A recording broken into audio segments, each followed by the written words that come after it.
कॉलेजवाईन मुलगी, हा. त्या मुलीवरती एकाने तंत्र केलेलं. ते तंत्र देखील असं होतं की अक्षरशः मसान तंत्र ज्याला म्हणतात, स्मशानिक तंत्र सोडलं जातं. त्या मुलीच्या अंगावरती असं काही सोडलं होतं केसांच्या द्वारे. म्हणून वाड वडील कायम सांगत असतात की रात्रीच्या वेळी, संध्याकाळच्या वेळी केस मोकळी सोडायची नाहीत, केस बरोबर. ओली ठेवू नयेत, गजरा मोठ्या प्रमाणात माळून कुठेही जाऊ नये. अशा वेळी त्या मुलीकडनं काही शालेय जीवन, कॉलेज जीवनामध्ये इन्स्टावर म्हणा किंवा फेसबुकवर म्हणा ज्या काही चुका झाल्या, त्या चुकांचे दुष्परिणाम अक्षरशः बदला घ्यायसाठी, हो, अक्षरशः त्या मुलीची जी काही शरीरयष्टी होती ती अगदी गुटगुटीत, पण अक्षरशः 2 महिन्यानंतर ती मुलगी अक्षरशः फाटा झाली. ज्यावेळी त्यांच्या घरी गेलो, सगळ्या गोष्टी चेक केल्या, त्यावेळेला स्पष्टपणे त्या मुलीच्या केसांमध्ये जाणवतंय की बाबा तिच्यावरती मसान तंत्र केलेलं आहे. अच्छा. तुम्ही इन्स्टावरती, फेसबुकवरती किंवा इतर कुठल्याही सोशल मीडियाचा वापर करून जर तुम्ही तुमचे फोटो पोस्ट करत असाल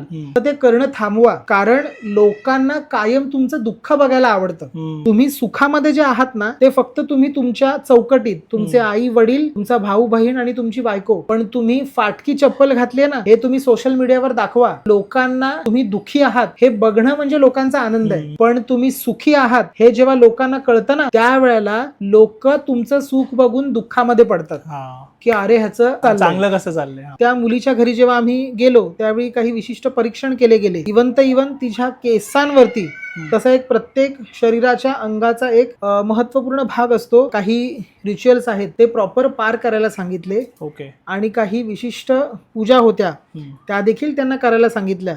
अगदी तर अगदी जर एखाद्याची परिस्थिती नसेल अशा वेळी त्याला त्याच्या एक योग्य अनुषंगाने देखील आपण रेमेडी किंवा उपाय हे दिले